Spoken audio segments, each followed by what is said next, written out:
Assalamualaikum warahmatullahi wabarakatuh. Saya Diva Reva Deyanira. Kini saya akan mempresentasikan mini skripsi saya yang berjudul Pengaruh Pola Komunikasi Orang Tua terhadap Kepercayaan Diri Anak Disabilitas SLB Kembar Karya Pembangunan 2, yang bertujuan untuk memenuhi tugas mata kuliah Metode Penelitian Komunikasi Kuantitatif yang diampu oleh Ibu Dr. Ingkin Yuliati Subarsaputri, SOS MSI. Berikut merupakan daftar isi dari mini skripsi saya yang terdiri dari 3 bab. Yang pertama, pendahuluan.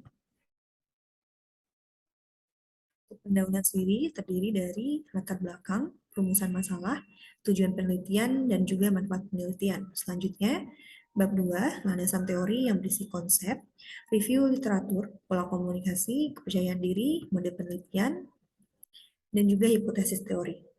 Bab selanjutnya, bab 3, yaitu metode penelitian yang terdiri dari paradigma penelitian, pendekatan penelitian, metode penelitian, populasi sampel dan teknik penarikan sampel, ukuran sampel, hipotesis riset, hipotesis statistik, metode pengumpulan data, metode pengukuran data, metode analisis data, keterbatasan dan kelemahan penelitian, definisi operasional konsep.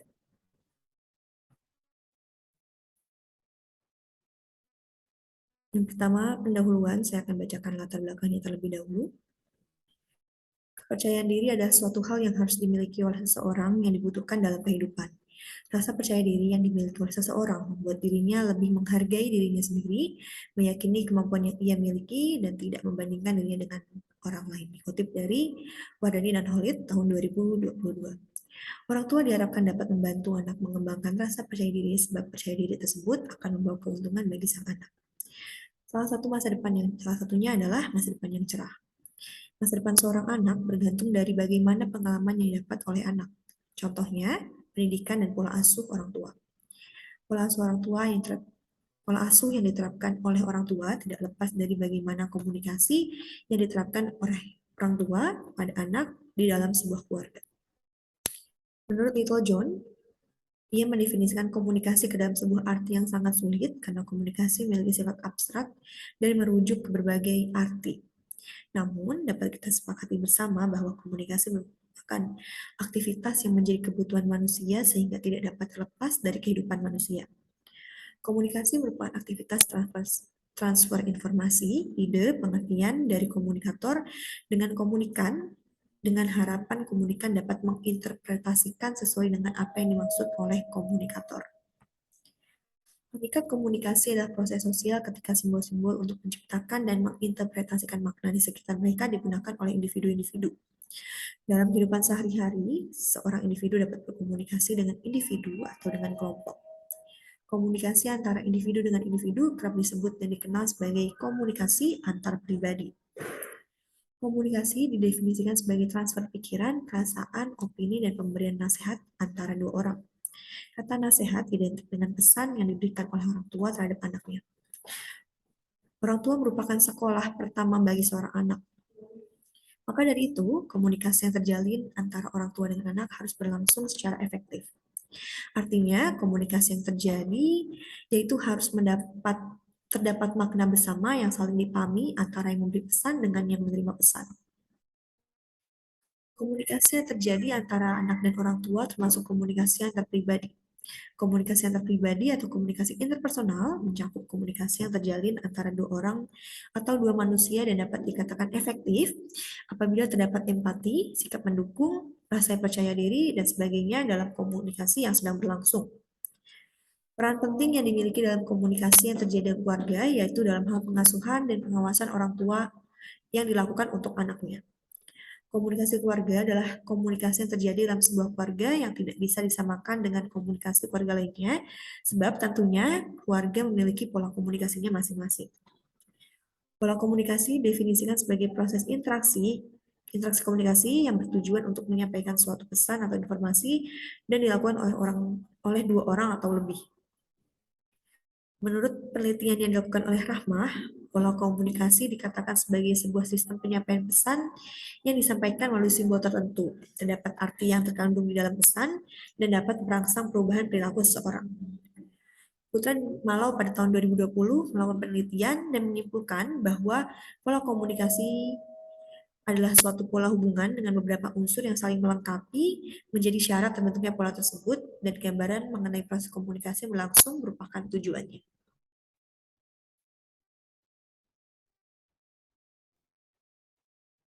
Menurut Yusuf, pola komunikasi yang terjadi antara orang tua dan anak dikategorikan menjadi tiga. Pertama adalah pola komunikasi membebaskan atau permisif yang ditandai dengan kebebasan yang diberikan oleh orang tua kepada anak, bersifat tanpa batas, sehingga anak berperilaku sesuai dengan keinginannya. Pola komunikasi kedua adalah pola komunikasi otoriter atau autoritarian. Pola komunikasi autoritarian ditandai dengan otonomi atau kebebasan anak cenderung diabaikan oleh orang tua dengan menetapkan larangan kepada anak, yaitu berupa aturan-aturan kaku yang dibuat oleh orang tua untuk anaknya. Pola komunikasi yang terakhir merupakan pola komunikasi demokratis atau autoritatif. Adanya keterbukaan antara orang tua dengan anak merupakan hal yang menandai pola komunikasi autoritarian. Kemampuan anak dihargai oleh orang tua secara langsung pada komunikasi ini, dan komunikasi yang terjadi dalam pola komunikasi autoritarian adalah dua arah. Artinya, orang tua berusaha untuk menunjukkan pendekatan yang hangat kepada sang anak. Lalu berdasarkan uraian tersebut, maka peneliti akan melakukan penelitian mengenai pengaruh pola komunikasi orang tua terhadap kepercayaan diri anak disabilitas SLB Kembar Karya Pembangunan 2. Selanjutnya, rumusan masalah.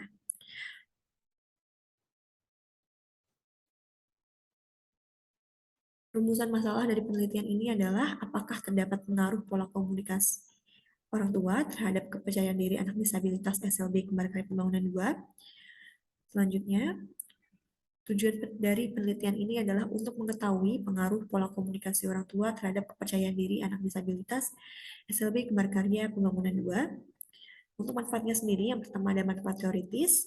Hasil dari penelitian ini diharapkan dapat bermanfaat bagi pengembangan kajian ilmu komunikasi, khususnya mengenai pola komunikasi keluarga. Sedangkan manfaat praktisnya, hasil dari penelitian ini diharapkan dapat menambah wawasan pembaca mengenai pola komunikasi keluarga dan menjadi referensi untuk penelitian tentang pola komunikasi dalam keluarga. Selanjutnya, masuk ke bab 2. Yang pertama, saya akan menjelaskan konsep dari penelitian ini. Sejak tahun 1960-an, hubungan telah menjadi pembahasan yang penting terkait dengan komunikasi interpersonal. Menurut Longman dan dalam Morrison 2013, hubungan adalah cara dua individu atau dua kelompok merasakan dan cara mereka bertingkah laku satu sama lain. Melalui ilmu komunikasi, kita dapat melihat bahwa hubungan terdiri atas pola-pola interaksi dan kualitas suatu hubungan yang berbeda-beda. Hubungan merupakan relasi yang terjadi antara dua orang atau lebih. Dalam keluarga, hubungan yang terjalin adalah hubungan suami istri dan orang tua anak. Menurut Pittsburgh dan Kupah dan Pittsburgh dan Hecht, dalam DeVito terdapat model kompetensi yang harus digunakan oleh komunikator dalam membangun hubungan antar pribadi atau efektivitas antar pribadi yang menawarkan yang menawarkan 5 kualitas efektivitas, yaitu kepercayaan diri, kebersatuan, manajemen interaksi, daya pengungkapan, dan orientasi ke pihak lain. Seorang komunikator yang efektif harus memiliki kepercayaan diri sosial dengan memperlihatkan perasaan nyaman ketika bersama orang lain dan merasa nyaman dalam setiap situasi komunikasi yang terjadi. Selanjutnya adalah review literatur. Dalam rangka untuk mempermudah proses pengkajian tema dan semua hal yang berkaitan dengan penelitian, maka peneliti mencari referensi penelitian sejenis yang pernah dilakukan sebelumnya sebanyak 10 penelitian. Berikut merupakan beberapa penelitian sejenis yang peneliti jadikan sebagai acuan dalam melakukan penelitian ini. Yang pertama, penelitian yang dilakukan oleh Swot dan kawan-kawan pada tahun 2018 yang melakukan penelitian terhadap 47 sampel siswa tentang pola komunikasi keluarga di SD GMIM Lelema dengan judul Hubungan Pola Komunikasi Keluarga dengan Kepercayaan Diri Anak Usia Sekolah di SD GMIM Lelema, Kecamatan Tumpaan, Kabupaten Minahasa Selatan. Dengan menggunakan pendekatan cross-seksional, terdapat hubungan antara pola komunikasi keluarga dengan kepercayaan diri anak usia sekolah kelas 5 dan kelas 6 di SD GMIM Lemana. Selanjutnya, penelitian yang dilakukan oleh Humayun dan Almasi pada tahun 2021 dengan judul The Role of Family Communication Patterns and Parenting Styles in the Self-Esteem of Students with Learning Disabilities. Berdasarkan penelitian ini menunjukkan bahwa terdapat hubungan langsung dan signifikan antara pola komunikasi dan pola asuh orang tua dengan harga diri remaja disabilitas. Selanjutnya, penelitian ketiga merupakan penelitian yang dilakukan oleh Kurniawan pada tahun 2021 dengan judul Correlation Between Authoritarian Parenting and Self-Confidence in School-Age Children in Indonesia, a Cross-Sectional Study. Hasil penelitian ini menunjukkan terdapat hubungan antara pola asuh authoritarian atau otoriter yang diterapkan oleh orang tua dengan kepercayaan diri sang anak. Penelitian selanjutnya, nomor 4, penelitian dengan judul Influence of Parent-Child Communication Pattern on Self-Esteem of In-School Adolescent in UNUJ Educational Zone yang dilakukan oleh Overdale dan kawan-kawan pada tahun 2020 silam. Hasil dari penelitian ini menunjukkan bahwa pola komunikasi orang tua dengan anak berpengaruh signifikan terhadap harga diri remaja di sekolah. Selanjutnya adalah penelitian yang dilakukan oleh Huang dan kawan-kawan pada tahun 2022 yang mereka beri judul The Relationship Between Parent-Adolescent Communication and Depressive Symptoms, The Roles of School Life Experience, Learning Difficulties, and Confidence in the Future. Penelitian memiliki tujuan untuk menguji pengaruh komunikasi orang tua remaja, pengalaman kehidupan sekolah, kesulitan belajar, dan kepercayaan diri di masa depan pada gejala depresi ini menunjukkan bahwa pengalaman kehidupan sekolah tersebut untuk kesulitan belajar dan kepercayaan diri masa depan memiliki efek mediasi yang signifikan secara statistik pada hubungan antara komunikasi orang tua dan remaja dan gejala depresi. Selanjutnya, Verlin dan Putri pada tahun 2022 melakukan penelitian yang diberi judul Hubungan Pola Asuh Orang Tua dengan Kepercayaan Diri Anak Usia Dini. Hasil dari penelitian tersebut menunjukkan terdapat hubungan antara pola asuh yang diterapkan oleh orang tua dengan kepercayaan diri yang dimiliki anak. Serawati dan kawan-kawan pada tahun 2021 juga melakukan penelitian dengan judul Pengaruh Pola Asuh Otoritatif terhadap sikap percaya diri anak usia 4-5 tahun di Desa Aweh, Lebak, Banten. Berdasarkan penelitian tersebut, didapatkan hasil bahwa terdapat pengaruh yang signifikan antara pola asuh otoritatif terhadap sikap percaya diri anak usia 4-5 tahun di Desa Aweh, Lebak, Banten. Selanjutnya, penelitian nomor 8, penelitian yang dilakukan oleh Jumaini dan kawan-kawan pada tahun 2019, yang berjudul Hubungan Antara Pola Asuh Orang Tua dengan Kepercayaan Diri Remaja di Kelurahan Kulit. Penelitian ini menunjukkan terdapat hubungan yang bermakna antara pola asuh dengan kepercayaan diri remaja. Review literatur selanjutnya adalah penelitian yang dilakukan oleh Larasani dan kawan-kawan pada tahun 2020 yang berjudul Hubungan Pola Asuh Orang Tua dengan Kepercayaan Diri Anak Usia Dini di Taman Kanak-kanak. Berdasarkan penelitian tersebut, ditunjukkan bahwa pola asuh orang tua memiliki hubungan yang positif terhadap kepercayaan diri anak usia dini. Penelitian yang peneliti jadikan sebagai referensi. Yang terakhir adalah penelitian yang dilakukan oleh Vega dan kawan-kawan pada tahun 2019 dengan judul Pengaruh Pola Asuh dan Kekerasan Verbal terhadap Kepercayaan Diri atau Self-Confidence. Penelitian ini menunjukkan hasil bahwa pola asuh berpengaruh positif terhadap kepercayaan diri, kekerasan verbal berpengaruh langsung negatif terhadap kepercayaan diri, dan pola asuh berpengaruh langsung negatif terhadap kekerasan verbal.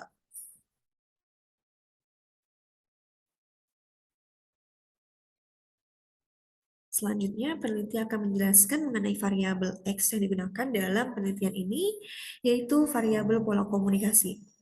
Pola komunikasi yang terjadi antara orang tua dan anak dikategorikan menjadi 3 oleh Yusuf.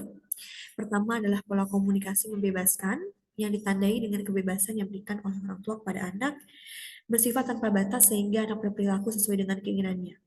Dalam pola komunikasi ini, orang tua cenderung bersikap mengalah dan orang tua terlalu memberi kebebasan atas segala hal, sehingga anak menangkap bahwa orang tua kurang mempedulikan dirinya. Pola komunikasi kedua adalah pola komunikasi otoriter atau otoritarian. Pola komunikasi otoritarian ditandai dengan otonomi atau kebebasan anak cenderung diabaikan oleh orang tua dengan menetapkan larangan kepada anak yaitu berupa aturan-aturan kaku yang dibuat oleh orang tua untuk anaknya. Orang tua yang menerapkan pola komunikasi otoritarian memiliki pandangan bahwa yang mereka tetapkan demi kebaikan anak-anaknya sehingga sang anak harus mengikuti segala aturan yang mereka tetapkan. Pola komunikasi otoritarian kontrolnya tinggi tetapi sikap penerima rendah, adanya penerapan hukuman, lebih mengkomando dibanding terbuka, kaku, cenderung emosional, dan terdapat penolakan. Pola komunikasi yang terakhir merupakan pola komunikasi demokratis atau autoritatif. Adanya keterbukaan antara orang tua dengan anak merupakan hal yang menandai pola komunikasi otoritatif. Kemampuan anak dihargai oleh orang tua secara langsung. Selain itu, sikap orang tua yang menerapkan pola komunikasi otoritatif adalah memiliki sikap rasional dan kepentingan anak diutamakan tetapi tetap mengontrol sang anak. Anak diberikan kebebasan oleh orang tua terhadap pilihan dan perbuatannya. Komunikasi yang terjadi dalam pola komunikasi otoritatif adalah dua arah, artinya orang tua berusaha untuk menunjukkan pendekatan yang hangat kepada sang anak. Lalu Fitzpatrick dan rekannya melakukan penelitian yang akhirnya mengembangkan teori mengenai hubungan dalam keluarga yang isinya memberikan penjelasan berbagai tipe keluarga dan perbedaannya, serta pengaruh tipe keluarga itu dalam cara berkomunikasi, dikutip dari Morrison pada tahun 2013. Teori ini kemudian disebut sebagai teori skema hubungan keluarga dan Fitzpatrick mengelompokkan 4 tipe keluarga. Yang pertama tipe keluarga konsensual, yang kedua tipe keluarga pluralistis, tipe keluarga protektif, dan tipe keluarga laissez-faire. Penjelasan tipe keluarga yang pertama yaitu tipe konsensual adalah tipe keluarga yang memiliki intensitas percakapan yang tinggi dan memiliki tingkat kepatuhan yang tinggi pula. Dalam tipe keluarga ini, orang tua sangat mendengarkan apa yang dikatakan oleh anak-anaknya, lalu orang tua membuat suatu keputusan. Meskipun terkadang tidak sesuai dengan keinginan anak, orang tua menjelaskan alasan mengapa keputusan tersebut akhirnya dibuat. Selanjutnya, tipe pluralistis, yaitu tipe keluarga yang memiliki intensitas percakapan yang tinggi, tetapi memiliki tingkat kepatuhan yang rendah. Keluarga ini sering berbicara secara terbuka, tetapi orang tua merasa tidak perlu mengatur sang anak karena setiap pendapat dinilai berdasarkan pada kebaikan dan tiap orang memiliki hak untuk mengambil keputusan. Selanjutnya, tipe protektif adalah tipe keluarga dengan intensitas percakapan yang rendah tetapi memiliki tingkat kepatuhan yang tinggi. Tipe keluarga protektif ini jarang melakukan komunikasi tetapi banyak aturan yang harus dipatuhi. Orang tua yang merupakan tipe keluarga protektif merasa tak perlu memberikan penjelasan kepada sang anak tentang mengapa aturan yang mereka patuhi itu harus dibuat dan dilaksanakan. Selanjutnya adalah tipe keluarga laissez-faire yang merupakan tipe keluarga yang jarang melakukan percakapan dan memiliki tingkat kepatuhan yang rendah. Keluarga dengan tipe ini cenderung apatis dengan apa yang dilakukan oleh anggota keluarganya dan mereka enggan untuk membicarakan hal tersebut dengan anggota keluarga yang lain.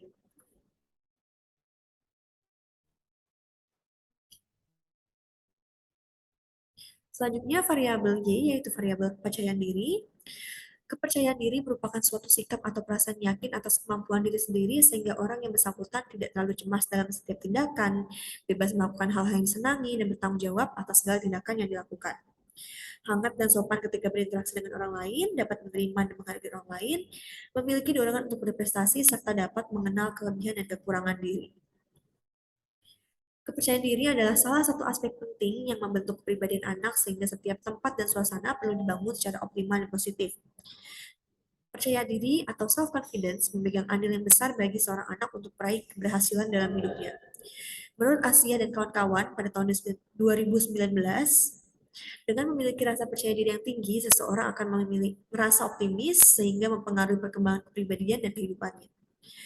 Ciri-ciri individu yang percaya diri yaitu percaya akan kemampuan dirinya, tidak terdorong untuk menunjukkan sifat konformis, berani menerima dan menghadapi penolakan orang lain, memiliki pengendalian diri yang baik, memiliki internal locus of control, memiliki cara pandang yang positif, dan memiliki harapan yang realistis terhadap diri sendiri.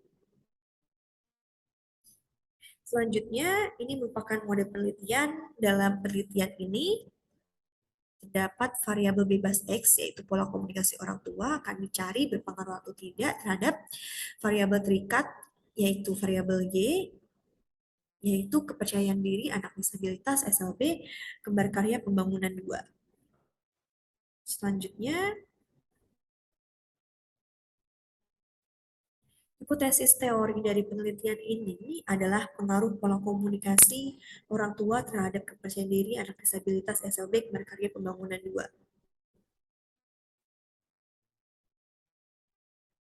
Ketiga, dimulai dengan pembahasan tentang paradigma penelitian. Paradigma memainkan peran penting dalam sebuah penelitian. Maka dari itu, penelitian ini menggunakan paradigma positivisme yang merupakan sebuah pandangan yang menyatakan bahwa kebenaran ilmiah dapat diverifikasi melalui observasi empiris dan analisis yang logis dari apa yang diteliti. Positivisme dikaitkan dengan beberapa teori sosial dan struktural fungsional, pilihan rasional, dan kerangka teori pertukaran.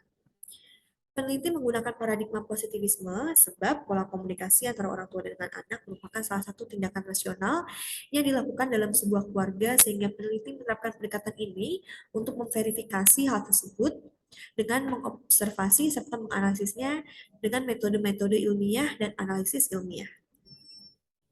Selanjutnya, pendekatan penelitian. Peneliti menggunakan pendekatan kuantitatif dan penelitian ini untuk mendukung paradigma penelitian positivisme. Peneliti sebelumnya menggunakan paradigma positivisme lebih memilih menggunakan pendekatan kuantitatif dengan mengandalkan data yang tepat dan sering menggunakan eksperimen, survei, dan juga statistik. Pendekatan penelitian kuantitatif dielaborasikan sebagai hubungan yang lebih kompleks antar variabel ditemukan dalam teknik permodelan persamaan struktural, permodelan linear hierarkis, dan regresi logistik. Peneliti menggunakan pendekatan penelitian kuantitatif sebab ingin mencari kausal komparatif antara pola komunikasi orang tua dengan kepercayaan diri anak. Selanjutnya, metode penelitian. Data kuantitatif meliputi eksperimen, survei, dan statistik. Jadi, metode penelitian yang peneliti gunakan dalam penelitian ini adalah survei. Survei erat kaitannya dalam positivisme dalam pendekatan ilmu sosial. Survei dapat memberikan informasi yang akurat, ada dan data yang valid, dan survei juga memberikan deskripsi kuantitatif tentang tren, sikap, dan pendapat populasi atau tes untuk asosiasi antara variabel populasi dengan mempelajari sampel populasi tersebut.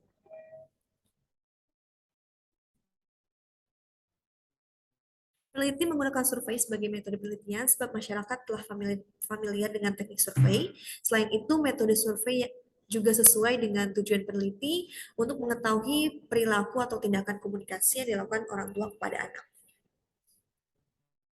Selanjutnya, populasi, sampel, dan teknik penarikan sampel. Populasi mengacu pada seluruh kelompok orang, peristiwa, atau hal-hal menarik yang ingin diselidiki oleh peneliti. Populasi dari penelitian ini adalah orang tua murid SLB Kembar Karya Pembangunan 2. Maaf, populasi dari penelitian ini adalah anak murid dari yang bersekolah di SLB Kembar Karya Pembangunan 2. Setelah menentukan populasi, peneliti menentukan sampel yang merupakan bagian dari populasi tersebut.